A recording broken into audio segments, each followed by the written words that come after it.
নমস্কার বন্ধুরা, মুন্না ব্লগ আমার রান্নাতে তোমাদের সবাইকে স্বাগত। আজ আমি তোমাদের দেখাবো মশলা ধোসা এবং নারকেলের চাটনি। মানে দুটোই তোমাদের সাথে শেয়ার করলাম আর কিভাবে বানিয়েছি। বাড়িতেই খুব সহজভাবে বানিয়ে নিতে পারবে। কিভাবে বানিয়েছি দেখতে থাকো, সাথে থাকো, পুরো ভিডিওটা মন দিয়ে দেখো বন্ধুরা, পাশে থেকো। প্রথমেই দেখো আমি মুগের ডাল আর কয়েকটা মেথি দানা আর যেটা কাঁচা চাল বলে আতপ চাল ভিজিয়ে দিয়েছিলাম।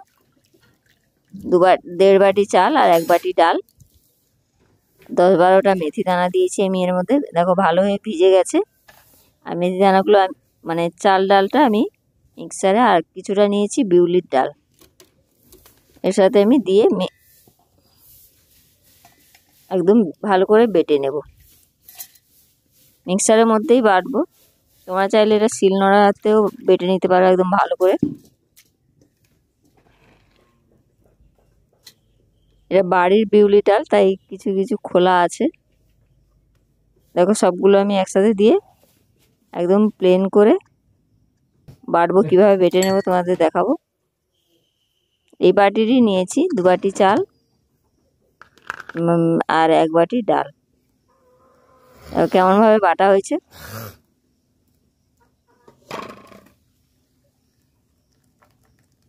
কতটা ঘন ঘন পাতলা রাখবো তোমাদের দেখাবো।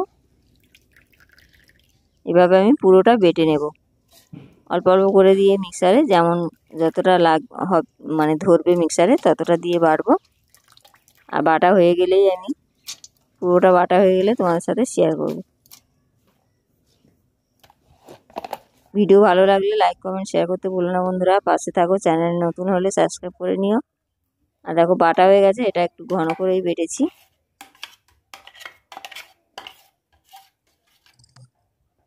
তিন রকম আছে এতে, চাল, ডাল, বিউলির ডাল আর কয়েকটা মেথি দানা, 4 রকম। আর দেখো নারকেল নিয়েছি আমি, একটা নারকেল, পুরোটাই চাটনি বানাবো। তার জন্য আমি নারকেলগুলো ভালো করে তুলে নেব মালা থেকে। দেখো নারকেল মালা থেকে তুলে নিলাম। এবার আমি এটা পেছনে যে এটা লাল হয়নি, একদম পেকে যায়নি নারকেলটা, কিছুটা মানে নরম আছে। দেখো গাটা একদম সাদা সাদাই আছে, তবু একটু করে আমি চেঁচে নেব। খোসাটা একটু করে চেঁচে নিয়ে আমি ছোটো ছোটো করে পিস পিস করে কেটে নেব।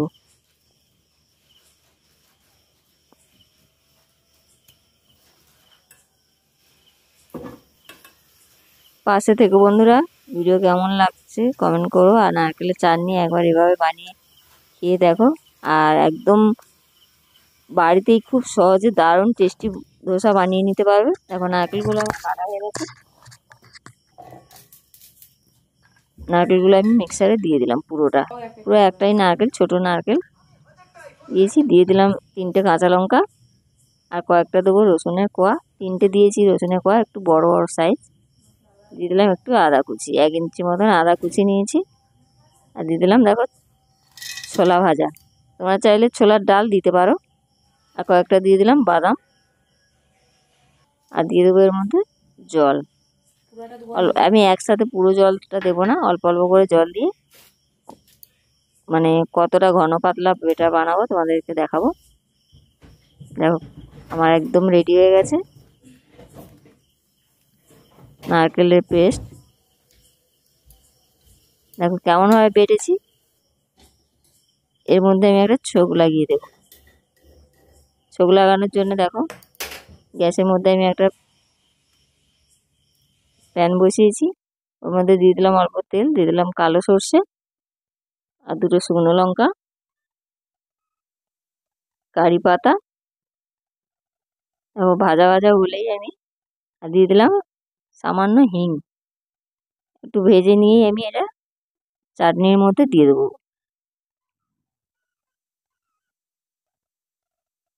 দেখতেই পাচ্ছ বন্ধুরা চাটনিটা কেমন হলো। আর আগে আমার লবণ দিতে এর মধ্যে মনে ছিল না, আমি এর মধ্যে লবণ খানিকটা মানে স্বাদ মতো দিয়ে অ্যাড করে দেবো। দিয়ে এটা ঢাকা দিয়ে দেবো।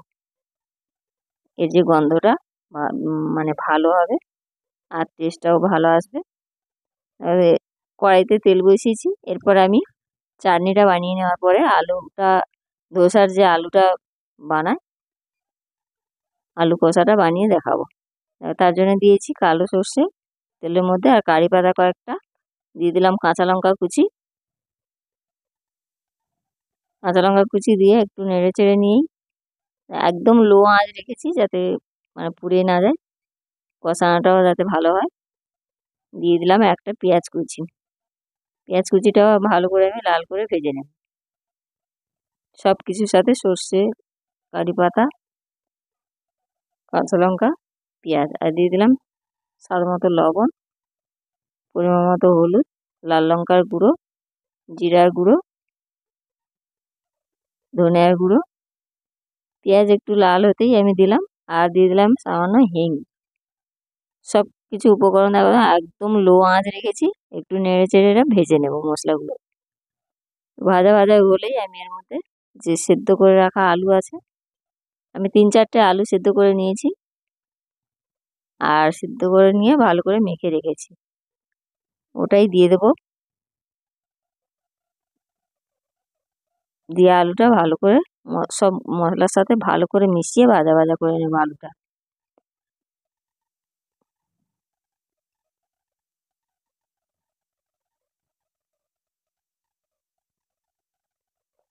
আলুটা একদম কষানো হবে।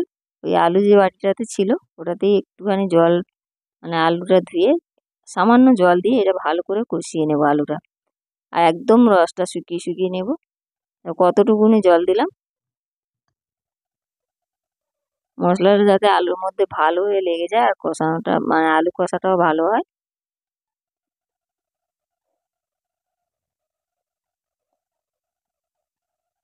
এটা আলু ধোসার মশলা আলু বানালাম।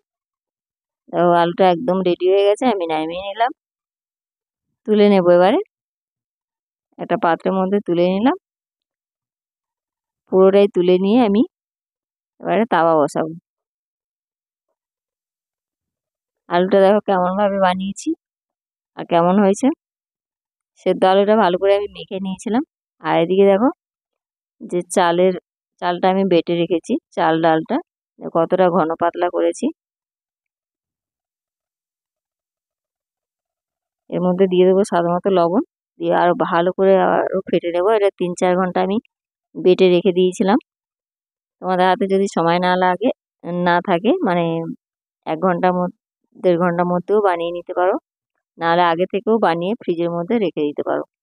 ফ্রিজের মধ্যে রেখে বানালেও এটা খুব ভালো টেস্ট আসে, আর ভালোও হয়।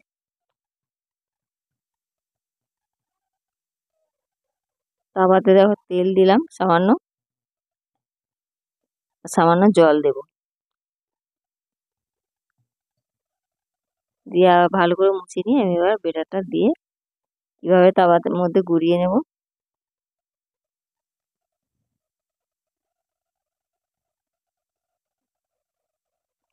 দেখো একদম কত সুন্দর হয়েছে। এটা একটু মানে বেশি করে দিয়েছি ব্যাটারটা, তাই মোটা হয়ে যাবে। তোমরা আরো পাতলা করতে পারো, খুব পাতলা করলে ভালো হয়। আর উঠে যাচ্ছে দেখে খুব সুন্দরভাবে উঠে যাবে।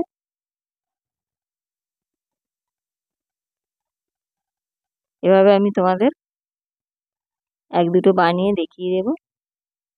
বাড়িতেই দোকানের থেকেও টেস্টি মশলা ধোসা বানিয়ে নিতে পারবে। আলুটার মধ্যে আমি পরে ধনিয়া পাতা দিয়েছি।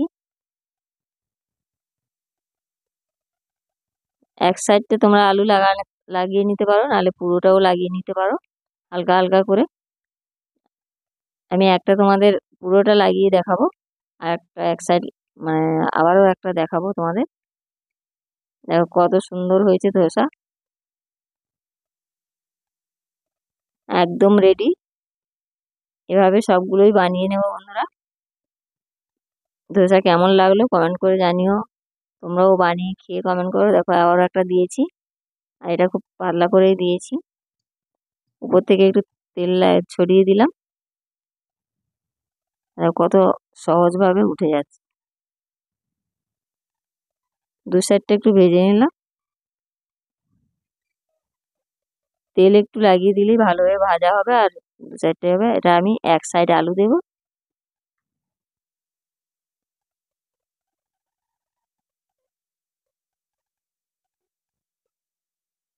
এক সাইডটা আলু দিয়ে মুড়িয়ে নেব। তোমরা এভাবেও বানিয়ে নিতে পারো। এভাবে সবগুলো বানিয়ে নেবো বন্ধুরা। ভিডিও কেমন লাগলো কমেন্ট করতে ভুলো না, পাশে থেকো। আর খুব সহজভাবেই বাড়িতে মশলা ধোসা বানিয়ে নিতে পারবে। দেখো আমার কতগুলো বানানো হয়েছে, আমি সাজিয়ে দিচ্ছি। আর এর সাথে নারকেলের চাটনিটাও দিয়ে দেবো। পাশে থেকো বন্ধুরা। ভিডিও কেমন লাগলো কমেন্ট করতে ভুলো না। সবাই ভালো থেকো, সুস্থ থেকো। ভিডিও শেষ করছি।